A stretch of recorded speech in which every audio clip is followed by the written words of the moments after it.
talk to your grandchildren, what are you going to tell them? You know what? There's hope. There's hope because they finally woke up and they got a spending plan. There's hope because there's people who are willing to do something about it, but not just do something about it, but fight for it. So what I want to tell you, the American people, I will not give up on you.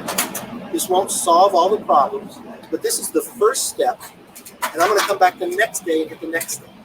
So I would hope that we could get everybody on both sides out to vote for it, to actually put their partisanship aside and think of the grandchildren. Think of that child born today that got a $94,000 bill. How can you sit there and think, well, I'm going to spend more than that? Let's stop that. Let's make this economy stronger. Let's take care of the debt that we acquire because we have a responsibility to pay it. And let's stop doing Wow, this. that's a powerful statement by Kevin McCarthy. Hope for the children that we're going to actually be able to do and have a fiscal sanity. Every child born today has a $95,000 debt that they're inheriting from us. And in meeting with Joe Biden, President McCarthy or Speaker McCarthy laid it out and said, listen, we're going to fight for the future of America and a future for fiscal sanity so we aren't driven into inflation hell where everything costs more and more and more due to excess government spending.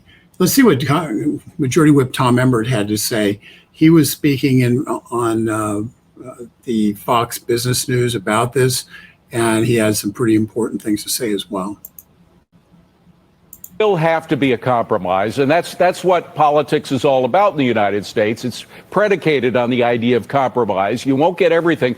What can you afford to lose? And particularly, there's a lot of talk about the work requirement, the welfare work requirement that President Biden was for at one time. Apparently, he's not for it this time. What can you afford to lose from the Republican side?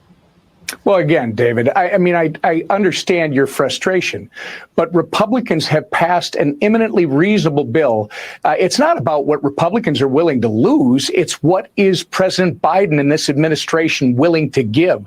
What are they going to do not only to protect the debt ceiling crisis, but to put this country on a better path when it comes to our spending reforms, David? That's the issue. We're spending $1.29 for every dollar we're bringing in. Republicans are asking to raise the debt ceiling. We did $1.5 trillion in return for some very reasonable transformational spending reforms, including those work requirements, which are very modest for able-bodied working-aged adults without dependents.